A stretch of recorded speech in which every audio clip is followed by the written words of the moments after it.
compete with the local religions on equal terms. There was no point in Europeans imposing something alien from the outside. Anyway, all this talk about bringing Christianity to the Dark Continent was false.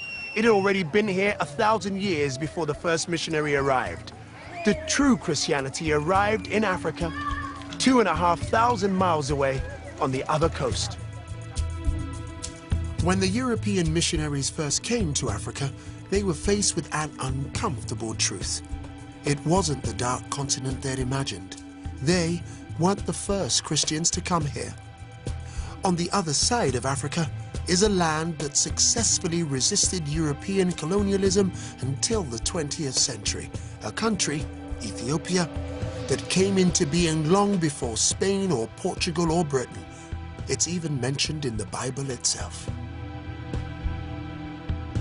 I'm with a group of Christian pilgrims, and we're on our way to see an ancient religious festival, part of one of the oldest churches in the Christian world. Founded over 1,600 years ago, when Britain and most of Europe languished in a pagan dark age. We're about to investigate the Ethiopian Orthodox Church.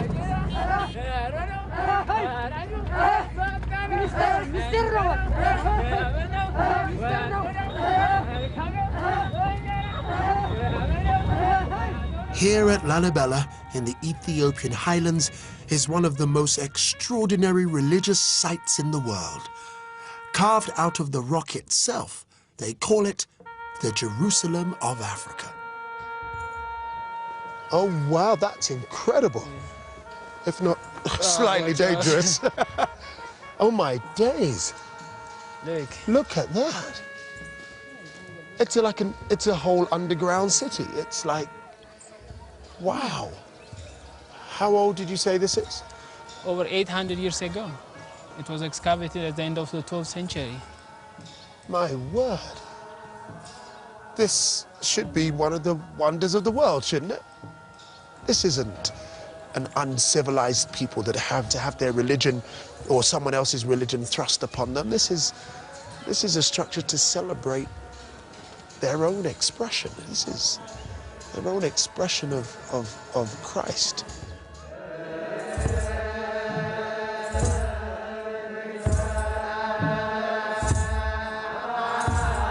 The Ethiopian Orthodox Church was founded when pagan emperors still ruled in Rome.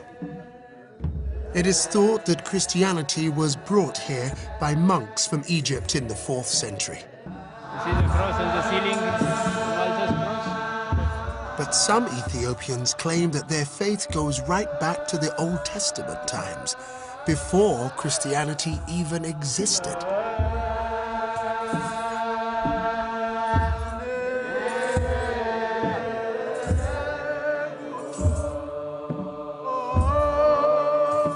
The Ethiopians even have their own ancient manuscript tradition, with perhaps the first ever African alphabet. Ethiopian Christianity is so old that even its Bible is different. When European scholars arrived here in the 17th century, they found books in this Bible that they had not even heard of, perfectly preserved. Yeah. How old is this book? 820 years. 820 years. So it was here when this church was built. Oh. It's written in a most wonderful and colorful script, as well as the illustrations. How long did it take to write this Bible? It takes about 8 years. Many aspects of the Ethiopian church are particular to this community. You won't find them in any other Orthodox community across the world. But though it may seem strange to Western eyes, it's a testament to the extreme age of this African church.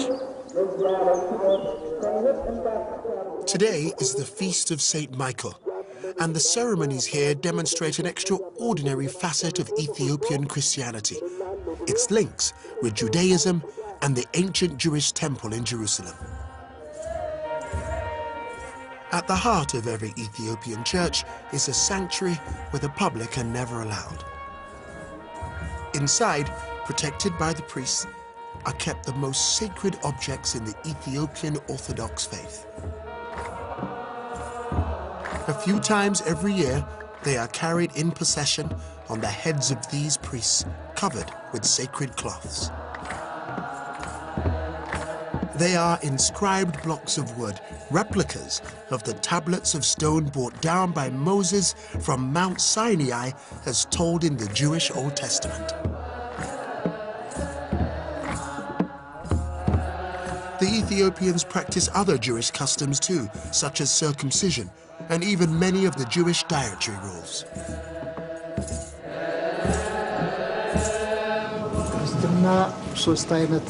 Our religion stands on three foundations. The first is the command of the Holy Spirit. The second is the law of the Old Testament. And the third is the new law of the New Testament. Lalibela is not only famous amongst modern Ethiopians, but among people around the world. It's the pride of our people. And as you have witnessed it, you'll be able to tell the story better than we can. It is a really holy day here. People have walked for miles, for months, just to get here so that they can see the tablets, even though they're covered, just to see the bishops, just to be blessed on this day, to kiss the walls of the churches. It really is a very significant and moving spiritual day.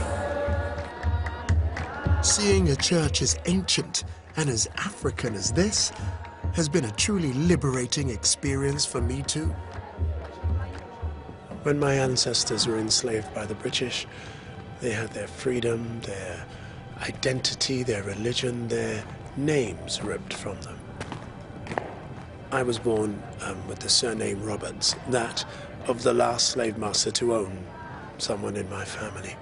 When I discovered this, I decided to trace my ancestry back to Ghana and reclaimed an ancestral name, Kwame Kweyama.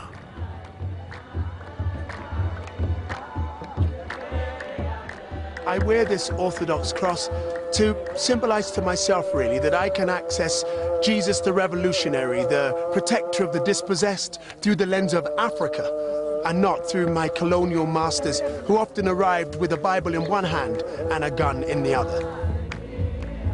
The Ethiopian church